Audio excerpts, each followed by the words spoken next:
Faire de la France, je cite, une nation sportive. Et justement, on en est très loin à en croire les étudiants en sport, les STAPS qui manifestaient hier pour dénoncer le manque de moyens. Chloé Leblé.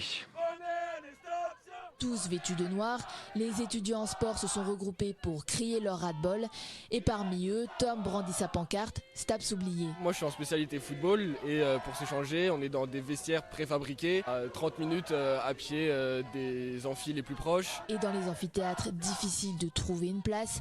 Tom est exaspéré. En amphi, on est trop, il y a des élèves qui sont debout. Tout simplement même des professeurs qui nous font remonter le fait qu'on est trop en classe, qui sont obligés de comprimer les programmes et on ne peut pas avoir du coup les cours décents qu'on devrait avoir alors que nous on est volontaires. À cela s'ajoute un manque d'effectifs, explique Anne, professeure. Parfois même il n'y a pas de prof et que donc les étudiants s'organisent entre eux pour se faire leurs cours à eux directement. On attend un financement immédiat des postes manquants pour que les cours puissent avoir lieu normalement. Paul, lui, pointe une hypocrisie du gouvernement alors que les Jeux Olympiques de Paris approchent à grands pas. Qui fait de la pratique physique et qui enseigne la pratique physique, c'est les enseignants. Sauf que les enseignants découlent de la filière STAPS et les moyens ne sont pas mis sur la filière STAPS. Sur les 13 millions d'euros débloqués par l'État en 2018 pour les facultés de sport, seule la moitié leur est parvenue.